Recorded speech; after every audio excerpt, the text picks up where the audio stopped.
Մարդը բան չի, sense խանութի ապրանք չի, մի պոլկայից վերցնես, տանես մեկ ուրիշ պոլկա դնես, առաջ դնես, հետ դնես, վերև, ներքև։ Մարդուն իր կամքին հակառակ տեղահաներն է այսպես պատկերավոր նկարագրում երկրորդ նախագահը։ Երբ որ ասում են Գույքահարկի աննախադեպ բարձրացումն է քննադատում Ռոբերտ Քոչարյանը։ Մարդը ամբողջ կյանքը տեղ է ապրել։ Եվ դու այդ մարդուն ասում ես, ես գույքահարկ ավելացրել եմ, ոչ թե այդ մարդը սխալ բան է արել, վարկ է վերցրել, տունը գրավ է դրել եւ այլ եւ այլ։ Իր սխալը չի։ Ինքը հանգիստ իր համար ապրում էր իր համար սովորական sense միջավայրը։ Դու հարկը բարձրացնում ես եւ ասում ես գնա ուրիշ տեղ ապր։ Ոնց։ Սա խոսում է մեկ բանի մասին, սրանք երբ որ ասում են ժողովուրդ մեզ ձեզ սիրում ենք եւ այլ, երևի սիրում են նրանց, ում փողերով հետո կարողանում են պարգևաճառներ տալ,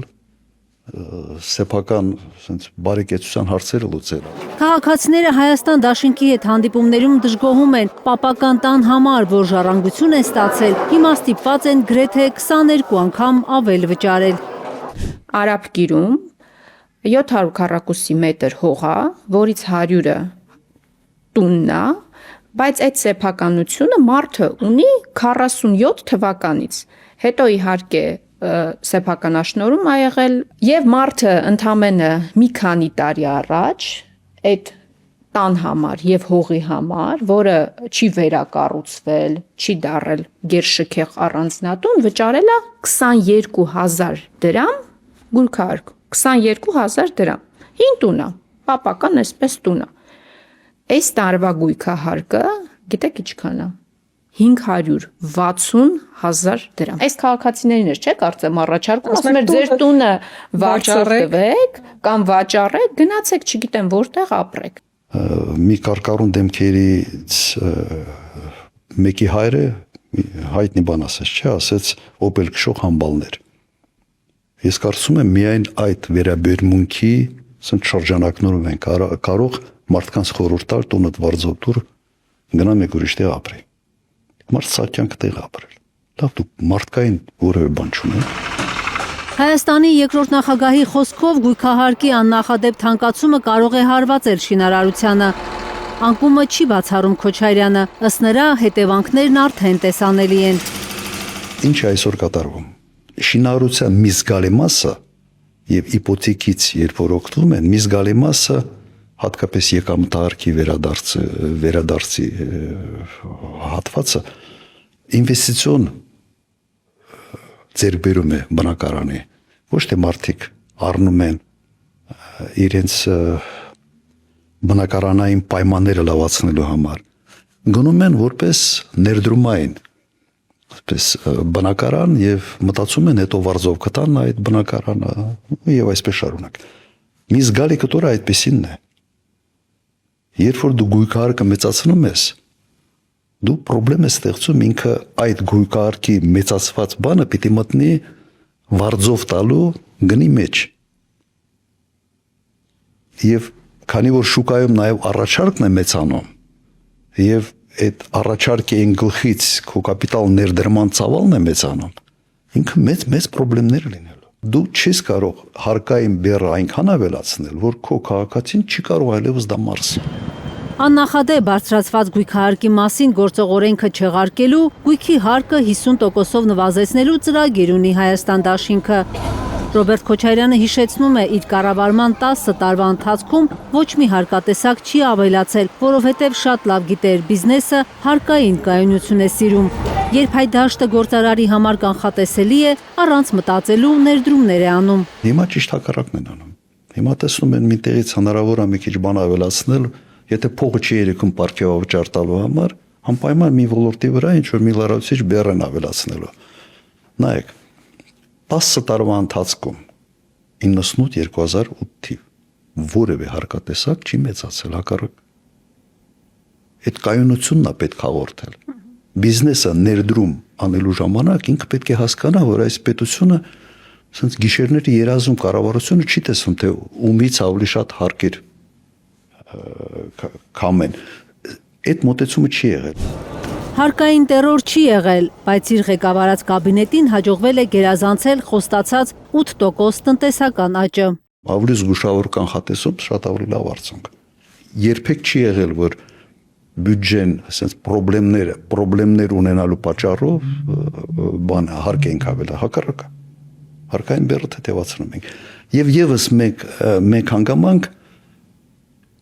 հիմա մենք նաև մեր ծրագրում կա, չէ, որ բանը տոկոսները, օրինակ, փոխհատուցել բյուջեից։ Ստե երկու տարբերակ կա։ Կամ բյուջեից տոկոսնես փոխհատուցում, կամ էժան փող ես գտնում, այդ էժան փողը ոչ թե բանես անիվ հիմնադրամ է ստեղծում թավանելու համար այդ անիվ հիմնադրամը, այլ այդ էժան գումարը ռեսուրսը տալիս ես բանկերին հստակ պարտավորությամբ, հստակ պայմանագրային պարտավորությամբ, որ ինքը ավելի մեծ տոկոսով ֆիքսում ես տոկոս, որը ինքը պետք է ֆինանսավորի փոքր միջին բիզնեսը։ Մենք այդպիսի բաներ արել ենք։ Հատուկ ծրագրեր ունենք համաշխարհային բանկի հետ այդպիսի ծրագրեր ունենք։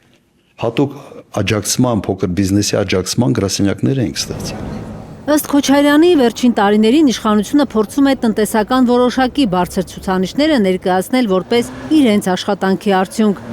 Մինչդեռ բոլորին է հայտնի, վերարտահանումն է տնտեսական բարձր աճ ապահովում։ Ռուսաստանի դեմ գործող սանկցիաների վերանալուց հետո Քոչարյանի խոսքով կոլապսի մեջ է հայտնվելու մեր տնտեսությունը։ Եթե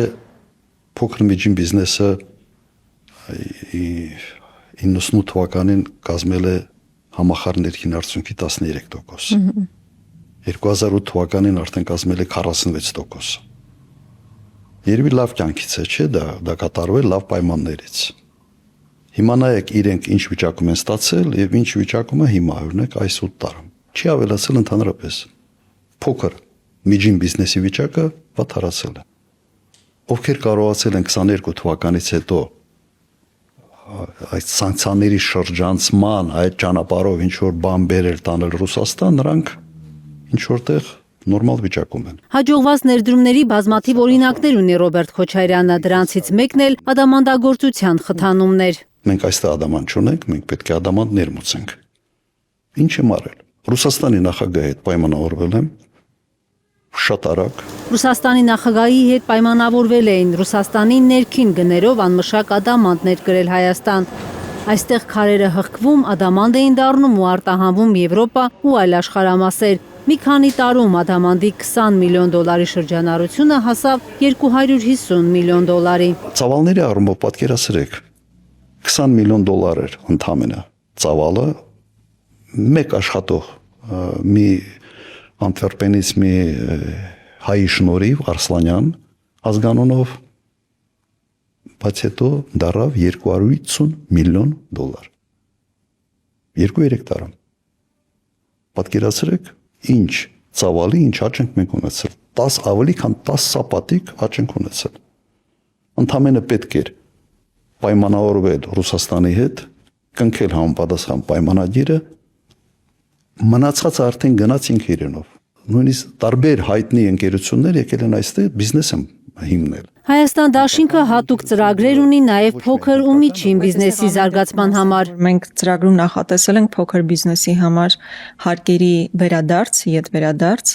սա էլ կարևոր կարծում եմ խոստումա, որ պետք է հնչեցվի, մեր փոքր բիզնեսի ներկայացուցիչները պետք է իմանան, որ այո, իրենք վճարելու են հարկերը, որովհետև դա որոշակի վարկագծային պատեռն է ձևավորում, բայց նաև պետությունը վերադարձնելու այդ հարկերը թույլ տալով, որպեսզի փոքր բիզնեսը կարողանա հանգիստ շնչի եւ փորձի զարգանալ։ Դա ավելի շատ ուղղված է հենց աշխատատեղերի ստեղծման։ Ինքը շեշտակի հարց է լուծում սոցիալական sense տեսանկյունից։ Արդյունաբերական պոտենցիալը ստեղծելու համար պետք է արդեն նպատակաուղղված ոլորտային մոտեցում ցուցաբերվի։ Եվ այս երկու ուղղությունները իրար հետ պետք է զարգանան։ Օրինակ դու չես կարող միջին բիզնեսը ամբողջությամբ հարկերից ազատել, դա արդեն խնդիր է առաջանալու բյուջեի համար։ Բայց միջին բիզնեսի ոլորտում ընտրել որոշ ճյուղեր եւ ճյուղային հատուկ վերաբերմունք ցուցաբերել, սա լրիվ հնարավոր է անել։ Եվ սա այն դեպքն է, որ մենք արել ենք։ Սա այն դեպքը չի, որ ինչ-որ մի բան գյուտ ենք օրինակ։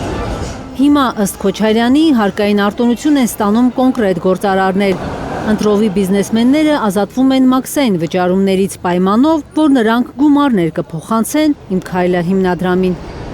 Կարեն Մանգասարյան, Հարություն Մաթևոսյան, Հայլուր։